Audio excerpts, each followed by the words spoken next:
There's a specific feeling that hits you when you check your account balance and see $200,000 for the first time. It's not celebration exactly, it's more like disbelief mixed with a quiet anxiety. Because on one hand, that's more money than you ever thought you'd have sitting in one place. But on the other hand, it still doesn't feel like enough. You run the numbers in your head and realize you're nowhere near retirement, nowhere near real security. And part of you starts to wonder if you'll ever actually get there, or if this is just as far as hard work and discipline can take you. My name is Anderson, and I need to show you something about $200,000 that completely changes the game once you understand it. Here's what most people believe. Getting to 200,000 is impressive, but it's still early. And the path from 200,000 to a million is basically the same grind that got you here. Just keep saving, keep working, keep doing what you've been doing, and eventually you'll arrive. That's the assumption. But here's the truth that separates people who stay stuck from people who turn it into millions. $200,000 isn't the beginning of the journey. It's the inflection point. It's the exact moment when mathematics stops working against you and starts working for you. And if you don't recognize that shift and adjust your behavior accordingly, you'll waste the most powerful wealth-building years you'll ever have. Think about what it took to get here. You probably spent a decade saving aggressively, living below your means, skipping the lifestyle upgrades your peers were indulging in. Every month felt like a grind because you were fighting against expenses, taxes, and the painfully slow accumulation of small numbers. Getting from 0 to 50,000 took years. 50,000 to 100,000 took slightly less time but still felt eternal. And 100,000 to 200,000, even with compound interest starting to appear, still required relentless discipline. So you internalize this idea that wealth building is linear, that it's always going to be this hard, that getting to a million means doing exactly what you did to get to 200,000 just 5 more times. But that's not how math works, not even close. Here's the invisible threshold you just crossed without realizing it. If you're making $80,000 a year and saving 20%, you're putting away $16,000 annually. That's solid. That's disciplined. But $200,000 invested at an average 8% return generates $16,000 a year without you doing anything. Your money is now working at the same pace you are. That's the threshold. That's the moment. Compounding stops being a theoretical concept on a chart and becomes the primary engine driving your wealth. Most people hit this point and don't even notice. They keep living the same way, saving the same percentage, thinking the same thoughts, and they completely miss the shift. Here's the psychological transformation that has to happen. You have to stop thinking like someone building from nothing and start thinking like someone managing a machine. Up until now, your wealth came from your labor. You worked, you earned, you saved, and that's how the account grew. But from 200,000 forward, your wealth comes primarily from what your money does, not from what you do. You're not just a saver anymore.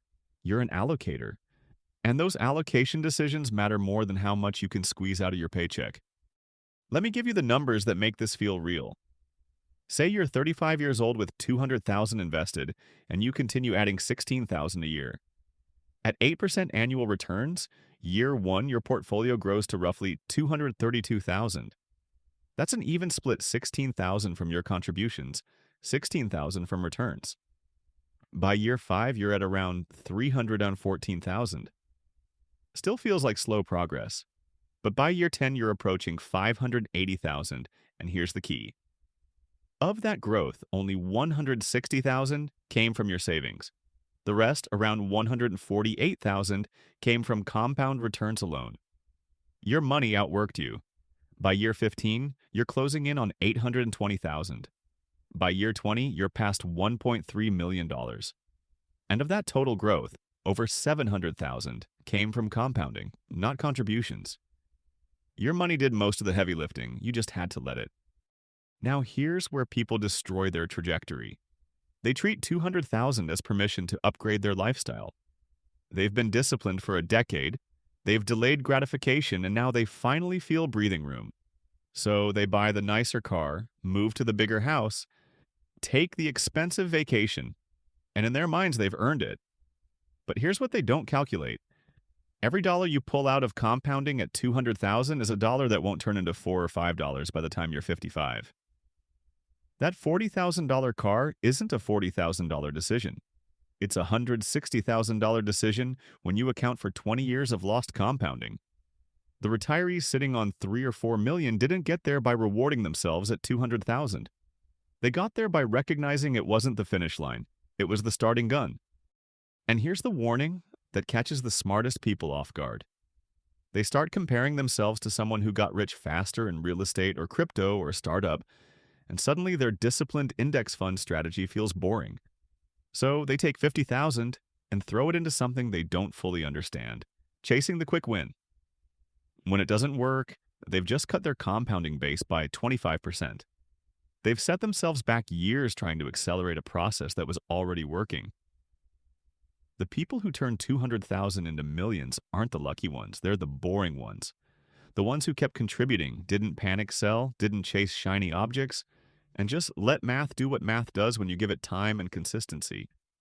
There's also a career power shift that happens when you protect this money instead of spending it. You stop feeling desperate about your job. You know that if things go sideways, you have a cushion. Not enough to retire, but enough to make real choices. Enough to take a few months finding the right opportunity instead of grabbing the first offer out of fear. That subtle confidence shows up in every negotiation, every interaction, and it changes outcomes. But it only works if the 200,000 is still there. If you spent it on lifestyle creep, you're right back to desperate. So here's what I want you to carry from this.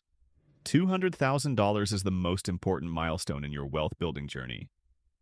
Not because it's a massive fortune, but because it's the point where the mathematics flip, where your money starts out-earning your labor, where compounding becomes the dominant force. And what you do in the 5 to 10 years after hitting this number will determine whether you end up with a comfortable retirement or generational wealth. The path from 200,000 to 2 million isn't 5 times harder than the path from zero. It's actually easier because the returns compound on top of returns. But only if you don't sabotage the process.